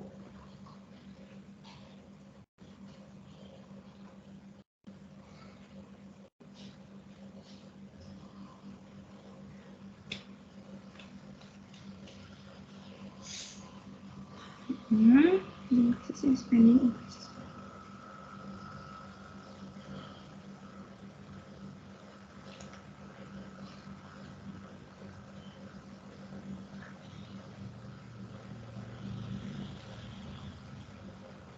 Oke, ini mungkin gue kalian bisa baca penjelasan lebih jelasnya di buku ya, karena gue agak lupa juga contoh dari crowding output.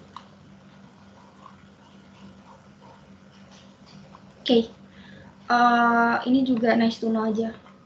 Buat chapter 34 ada mau ditanya nggak? Jadi intinya kita belajar kebijakan moneter sama kebijakan fiskal. Bentar, gue baca dulu deh. Buat yang crowding output.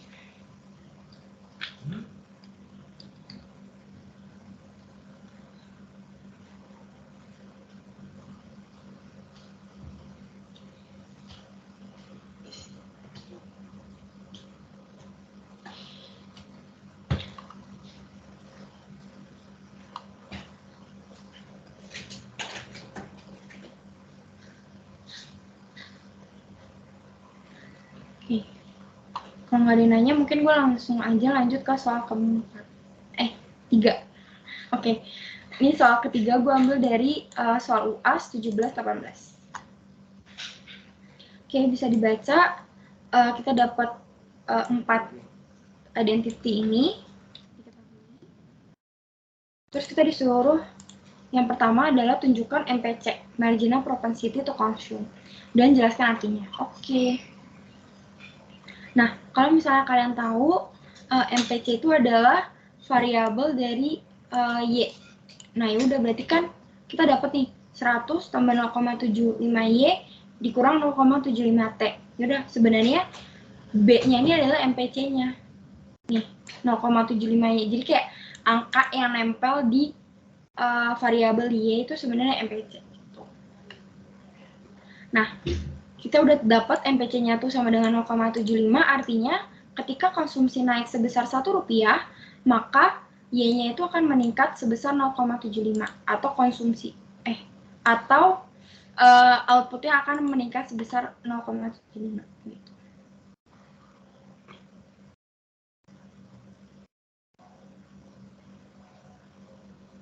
Oke, lanjut ya.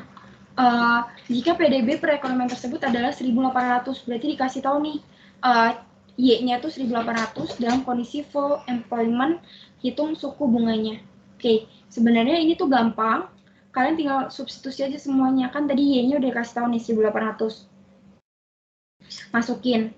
Terus C-nya tadi apa? C-nya ini nih 100 tambah 0,75Y dikurang 0,75T. Nih sampai sini. Nah, bedanya adalah sekarang kita bisa masukin Y sama T-nya dikasih tahu dari soal.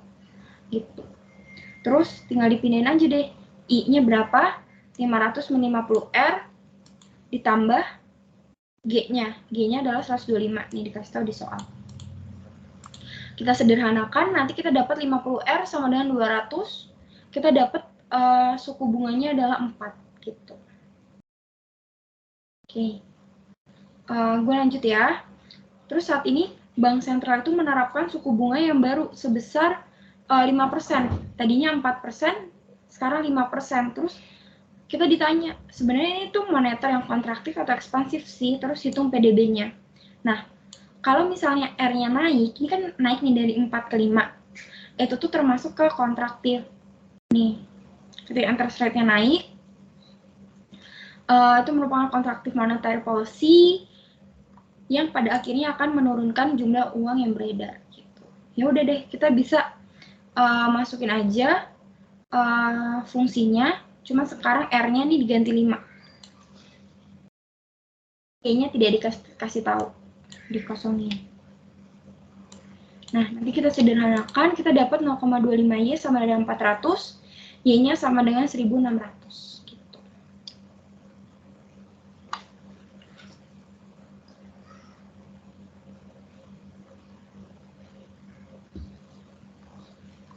Nah, terus ditanya nih, lah kan berarti sekarang kondisinya naik ya outputnya.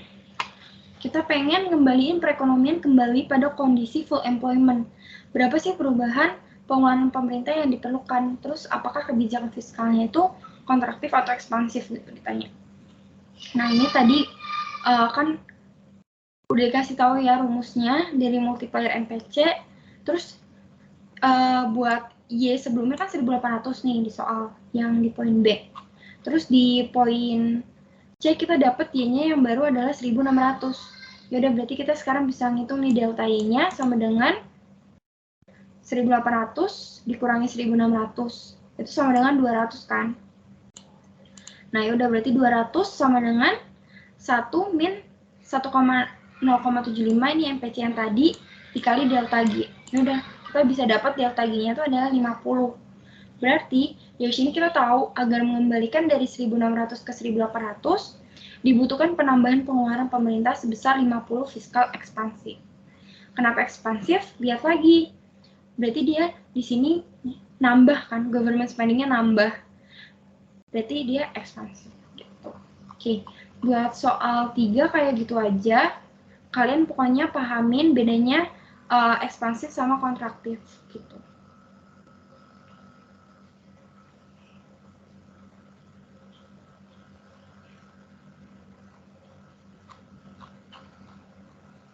Oke.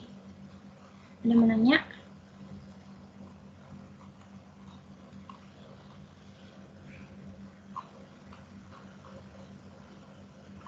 Kalau nggak ada, mungkin gue lanjut ya ke chapter 35.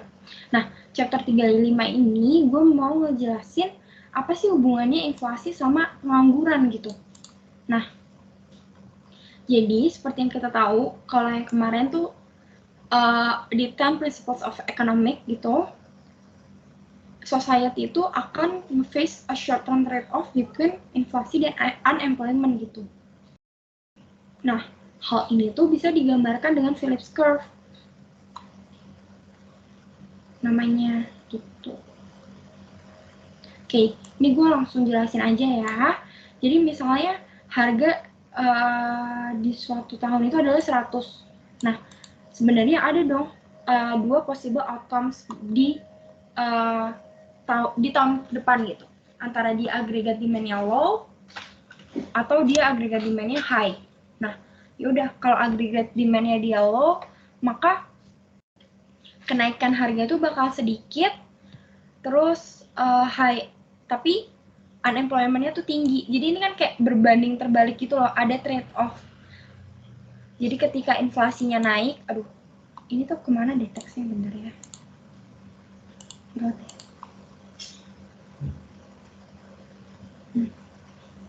Nah, baru ada. Nih, jadi buat di chapter 35 ini tuh intinya cuma satu sih.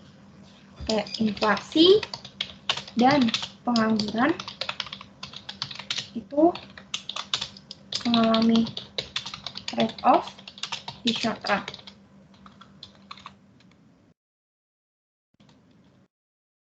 Jadi ketika inflasinya rendah,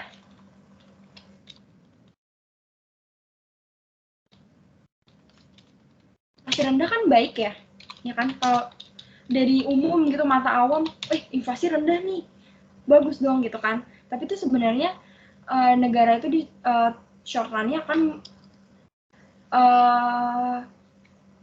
penganggurannya tuh bakal naik gitu.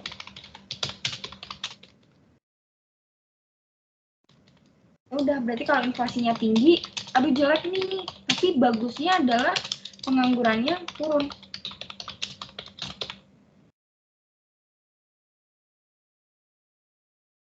Nih, hal ini tuh bisa dilihat di grafik ini gitu. Nah, yang A ini ketika inflasinya rendah nih. Ya kan? Inflasinya rendah 3%. tapi dia penganggurannya tuh bakal tinggi gitu. Beda sama yang B, dia inflasinya tinggi ya kan, tapi penganggurannya rendah gitu. Hal ini tuh sebenarnya dilihat dari agregat demand-nya gitu loh guys. Ketika harga naik gitu kan, tadi dia akan mempengaruhi konsumsi, maka agregat demand-nya shifting, terus menyebabkan inflasi, inflasi juga menyebabkan pengangguran gitu. Intinya seperti itu.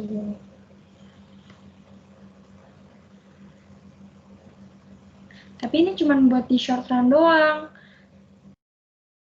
Nah, ada yang namanya natural rate hypothesis gitu. Jadi ini tuh kayak klaim sebenarnya tuh pengangguran itu tuh eventually tuh bakal return ke normal atau natural rate-nya gitu loh, regardless of the inflation rate-nya tuh berapa gitu. Nah, makanya in the long run Phillips curve-nya itu bakal vertical gitu. Jadi inflasi itu tuh nggak akan ngubah pengangguran di long run gitu. Kenapa? Karena ya ini nih, ada yang namanya expected inflasi. Jadi kayak orang-orang tuh udah bisa ekspektasi nih, berapa sih price levelnya yang akan berubah gitu.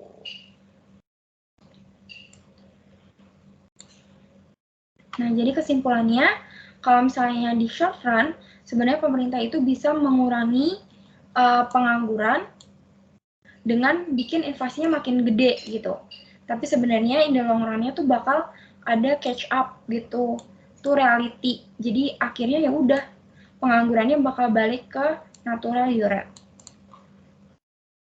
Gitu deh.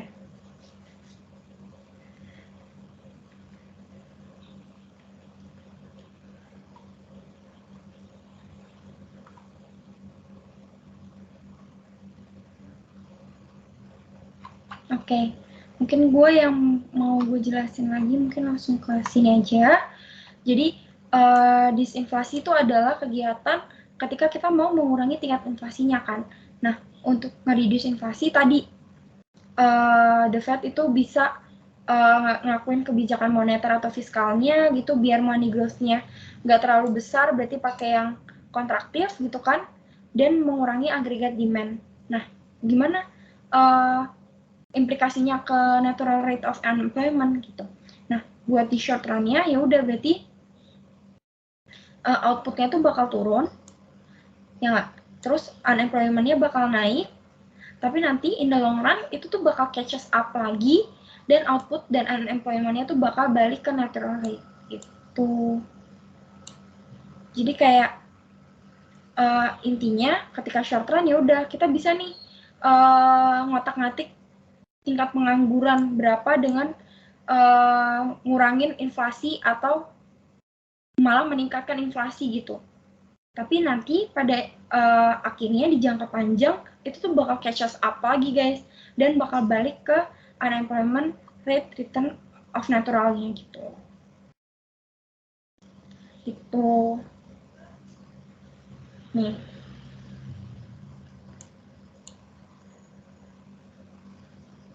Oke. Jadi kayak gitu deh. Jadi apa sih kesimpulannya? Jadi sebenarnya teori di chapter ini tuh ngajarin kita kalau misalnya inflasi dan unemployment itu tuh nggak berhubungan in the long run, tapi negatively related in the short run gitu. Jadi kalau misalnya negaranya mau, yaudah nih negaranya mau inflasinya bagus, inflasinya rendah atau penganggurannya berkurang gitu, karena nggak bisa. It's like rather impossible buat suatu negara nggak achieve inflasinya rendah tapi penganggurannya juga rendah gitu. Itu tuh kayak impossible gitu deh. Oke, buat ini ada yang mau tanya dulu nggak, Philips?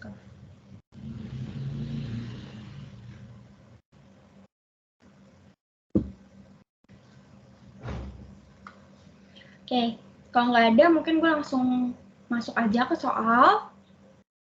Jadi ini soalnya diambil juga dari UAS gue. Nah, misalnya nih, soalnya tuh kita disuruh jelasin kurva Phillips curve jangka pendek dan jangka panjang dengan kondisi keseimbangan gitu. Ya udah, berarti yang tadi nggak sih?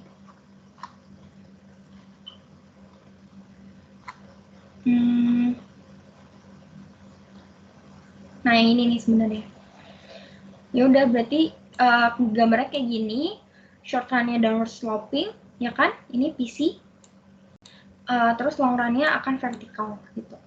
Penjelasannya, short run Phillips curve menunjukkan bahwa dalam jangka pendek terdapat trade-off antara tingkat inflasi dan pengangguran, sedangkan long run Phillips curve menunjukkan bahwa dalam jangka panjang tingkat pengangguran itu dipengaruhi oleh natural rate of unemployment gitu.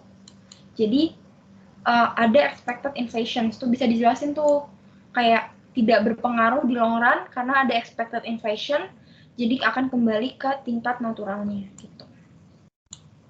Yang A kayak gitu aja, gampang. Terus yang B, nah selanjutnya pemerintah Marvelia ini mempertimbangkan kebijakan untuk mengurangi pajak. Tunjukkan dampak dari kebijakan tersebut pada kurva Phillips, jangka pendek dan jangka panjang. Terus apa sih yang akan terjadi pada tingkat penganggurannya? Oke, gue mau nanya dulu deh. Kalau misalnya mengurangi pajak, itu ekspansif atau kontraktif? Ada yang mau nanya? Ada yang mau nanya. Ada yang mau coba jawab? Tadi udah gue jelasin. Di fiscal policy. Nih, kalau misalnya dia mengurangi pajak, ada yang mau bantu gue? Ekspansif. Ya, betul. Jadi dia ekspansif gitu. Thank you. Jadi ya udah, karena ada kebijakan ekspansif, inflasinya tuh akan naik kan, dan unemployment-nya tuh bakal turun. Digambarkan dari ini nih, dari A ke B di agregat supply. Ngaco, agregat demand-nya bakal shifting gitu.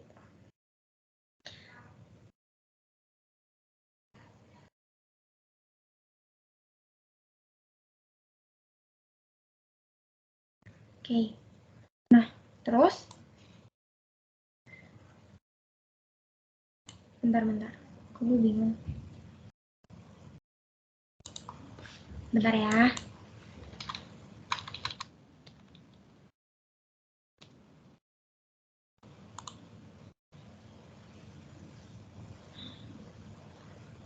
Oke.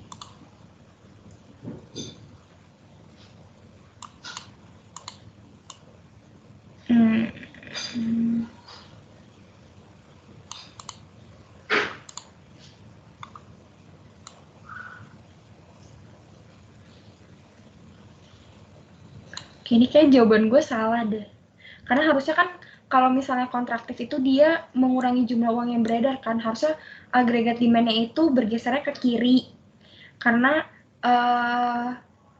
ya udah agregat demand-nya shift to the left, ini sebenarnya gue malah shift to the right, gue baru sadar.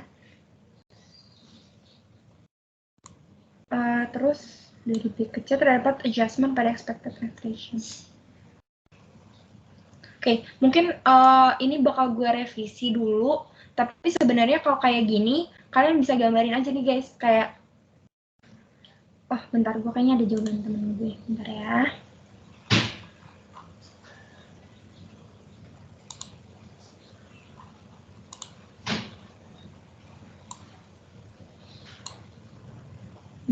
Bentar. Mana ya?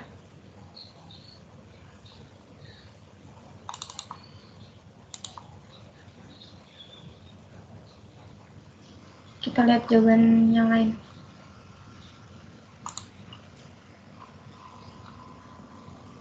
Mana ya?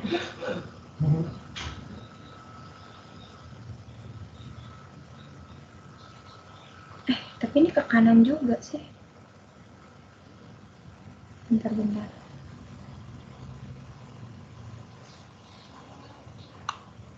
Tapi harusnya benar sih, bentar ya. Gue bingung deh. Dari A ke B terdapat kebijakan ekspansif, inflasinya naik dan unemployment-nya turun. Terus dari B ke C,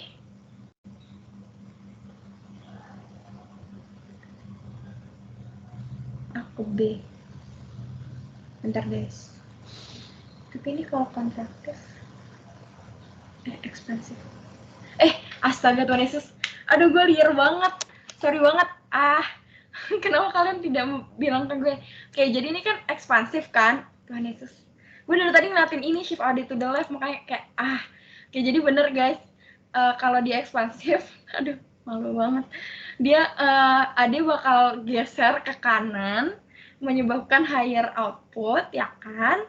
Nah, ya udah ketika inflasinya dia naik, astaga, inflasinya naik, berarti unemployment-nya bakal turun. Kenapa? Ingat tadi konsep Phillips curve, ada trade off. Kalau inflasi naik, unemployment turun. Pokoknya ingat aja, pokoknya itu dia bakal kayak hubungannya itu negatif gitu. Nah, tapi dari sejalannya dengan waktu gitu terdapat adjustment nih di expected inflation, maka short run-nya itu bakal shift ke kanan, naik set nih dari short run Phillips curve pertama ke short run Phillips curve kedua itu set.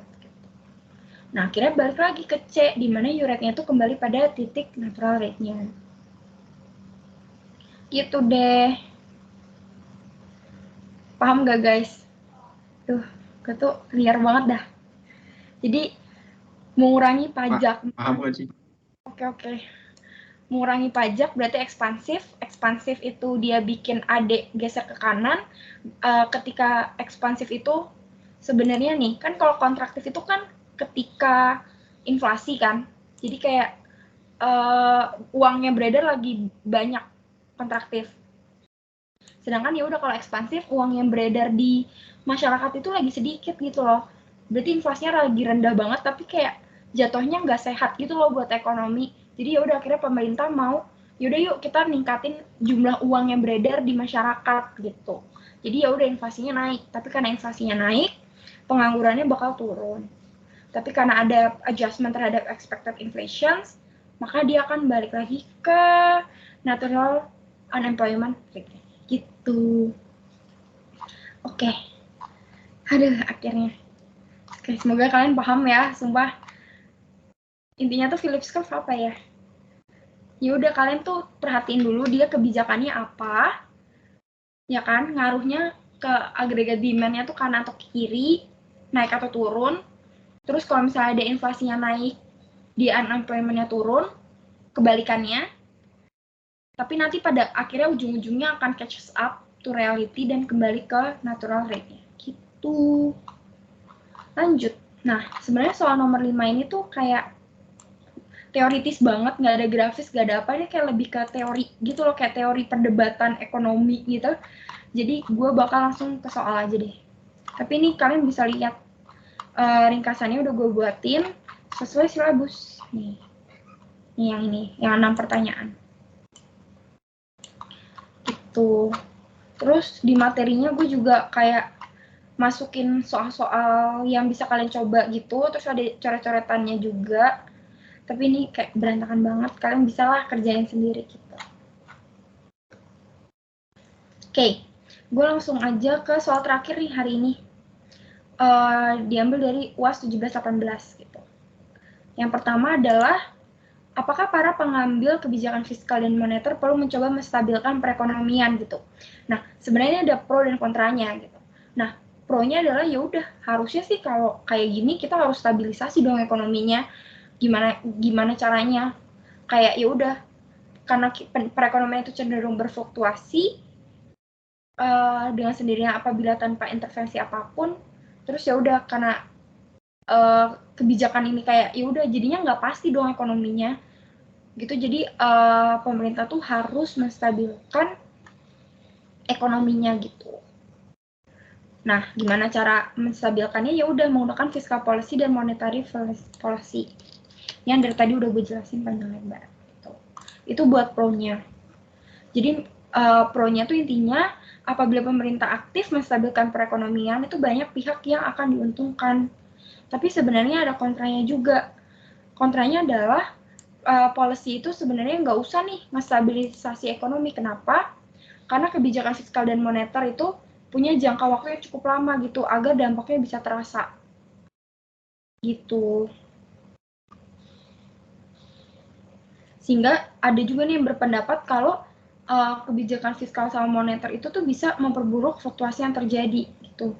Dan yaudah mending kita biarin aja ekonomi menstabilkan dirinya sendiri pakai teori invisible hand tanpa peran aktif dari pemerintah gitu. Ini kayak chapter 36 tuh literally teoritis banget gitu loh guys, kayak perdebatan ekonomi. Kalian baca-baca aja gitu sih menurut gue. Terus yang kedua nih, apakah dalam kondisi resesi sebaiknya pemerintah mendorong pengeluaran pemerintah atau mengurangi pajak gitu. Nah ini juga ada pro kontranya. Kalau pro-nya ya udah kita nge-fight recessions dengan spending hikes. Jadi kayak ya udah kita ningkatin pengeluaran pemerintah karena akan langsung berdampak pada agregat demand gitu. Sedangkan kalau misalnya kita pakai tax cut tuh masyarakat cenderung kayak menggunakan sebagian dari kelebihan uang tersebut tuh jadi saving gitu. Sehingga efeknya kepada AD itu lebih kecil gitu. Tapi kalau misalnya orang yang pendapat, aduh mending kayak fight resesinya pakai pajak aja deh. Kenapa? Karena pajak itu bakal mempengaruhi households disposable income sehingga akan meningkatkan konsumsi gitu. Nah, kalau yang orang yang berpendapat ini dia berpendapat kalau peningkatan pembelanjaan pemerintah secara mendadak tuh kan sia-sia karena menciptakan kemungkinan terjadinya kenaikan pajak juga di masa depan gitu. Nah, yang ketiga nih, apakah para pengambil kebijakan perlu menargetkan inflasi sama dengan 0? Kayak bisa nggak sih sebenarnya kayak yaudah kita inflasinya kenapa nggak 0 aja gitu. Nah ada orang yang pro kayak sebenarnya tuh masih bisa dapat terjadi meskipun pada inflasi yang rendah. Secara teori mencapai zero inflation itu akan membutuhkan biaya seperti unemployment yang tinggi banget, tetapi biayanya itu bakal sementara, sedangkan benefit yang diterima itu permanen. Tapi ada juga nih yang kontra, udah jangan inflasi itu nggak boleh sama dengan 0. Kenapa? Karena benefit yang diperoleh dengan mencapai zero inflation itu sangat kecil gitu, sementara cost-nya sangat besar, kayak harus mengorbankan 5% dari GDP tahunannya, terus kayak akan menurunkan investasi, terus future capital stock juga turun, bahkan kayak skill worker itu turun, pengangguran juga bakal gede banget dong kalau misalnya inflasinya sama dengan 0 gitu. Nah terus pertanyaan terakhir nih, apa sih yang menyebabkan para ekonom tuh berbeda pendapat gitu? Nah ada banyak alasan gitu. Pertama tuh teorinya tuh berbeda, kayak yang tadi tuh kayak yang satu mikirnya ya udah ada invisible hand, terus yang satunya lagi nggak ada, kita tuh harus turun tangan, pemerintah tuh harus turun tangan dengan kebijakan moneter dan fiskal gitu. Jadi kayak ya udah emang teori yang digunakan tuh berbeda gitu. Terus yang kedua adalah political compass gitu. Mungkin apa ya, naif sih kalau misalnya dibilang kalau ekonomi itu nggak ada hubungan eratnya dengan political. Itu menurut gue sangat salah. Jadi tuh political compass itu tuh juga apa ya, menjadi salah satu hal yang harus dipertimbangkan sama para ekonom gitu loh buat fokus ke kesejahteraan masyarakatnya gitu. Terus yang ketiga ada perbedaan tempat dan geografis. Jadi kebijakan fiskal, kebijakan moneter itu nggak bisa disamaratakan di semua negara. Itu tergantung dengan gimana sih masyarakatnya itu bakal apa ya, bereaksi dengan kebijakan yang sudah ditetapkan oleh pemerintahnya gitu loh. Dan berbagai alasan lainnya gitu sih. Nah, sebenarnya buat soalnya dan materinya udah dari gue, cuman gue mau kayak menyampaikan sesuatu gitu. Jadi seperti biasa gue punya Bitly, kalian bisa gunain Bitly ini dengan sangat maksimal. bit.ly bisa PE2 with Kia.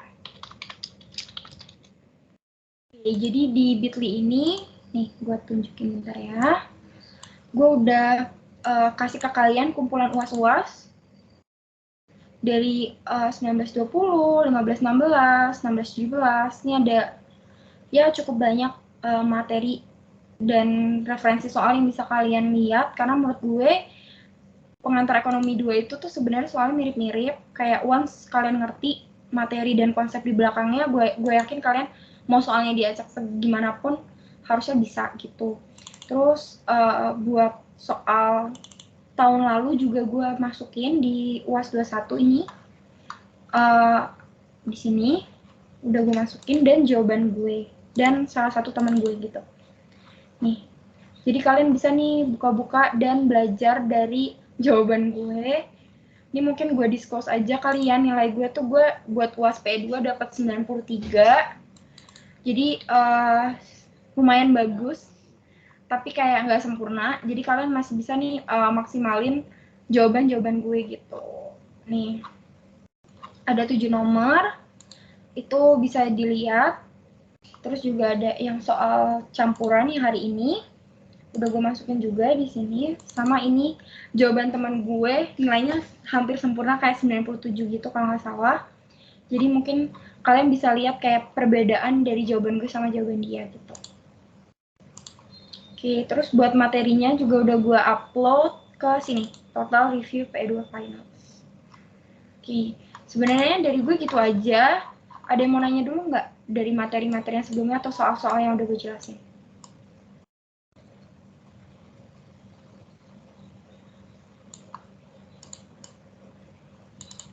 By the way, mungkin kalau penjelasan materi dari gue kurang, gue punya apa ya, sebenarnya tips dari gue untuk P2, mikroekonomi itu tuh cuma kayak kalian harus sering-sering baca buku sih, karena mau nggak mau tuh di buku tuh lengkap banget literally gitu. Jadi kayak kalian baca buku aja guys, sumpah deh, sama baca-baca soal tahun lalu gitu.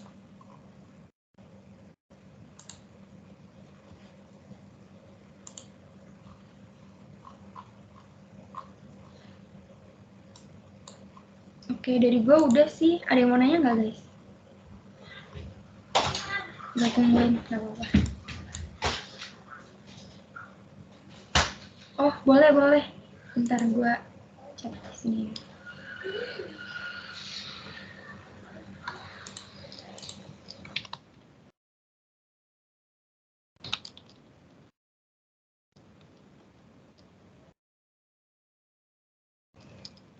Nggak ya, harusnya sebenarnya.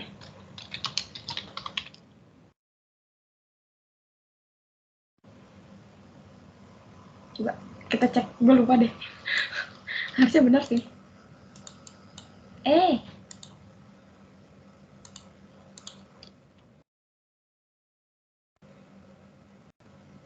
Iya betul. Oke. Sama apa lagi ya? P2 tuh kalau bisa pas jawab soalnya itu didetailin gitu guys konsep-konsepnya. Terus kayak kalau misalnya hitungan-hitungan kayak tadi nih, kayak mana ya? Wait. Mana sih? Nih yang kayak gini nih. Itu tuh jangan berhenti sampai sini gitu loh guys. Kayak kalian bisa nih buat kayak kalimat yang menjelaskan gitu. Jadi kayak jadi dengan suku bunga baru sebesar 5%, maka PDB-nya akan turun sebesar menjadi 1.600. Gitu. Jadi kayak jawaban kayak gini sih mungkin lebih di prefer gitu loh sama dosen dan asisten dosennya. Jadi nggak cuman kalian dapat jawabannya ini, tapi kalian juga ngerti interpretasi dari angka yang kalian dapetin gitu. Sebenarnya dari gue udah sih. Mungkin gimana, Lucky? Apakah boleh ditutup? Kalau misal udah gak ada yang tanya, boleh. Oke, ini gue tungguin deh, ada yang mau nanya nggak guys? By the way, UAS P2 kapan guys? Jumat. Oh, Jumat. Seingat gue sih. Itu masih banyak tuh guys hari buat kalian nyicil belajar. Ada yang mau nanya nggak guys?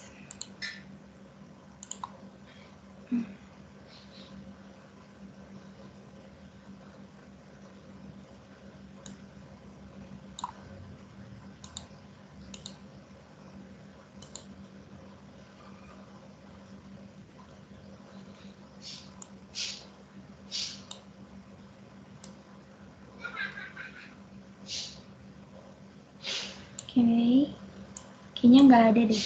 Mungkin kalau misalnya nanti pas kalian lagi belajar P2 gitu, ada yang mau kalian tanya, bisa kontak gue, boleh DM, boleh line, bebas. Nanti gue jawab gitu.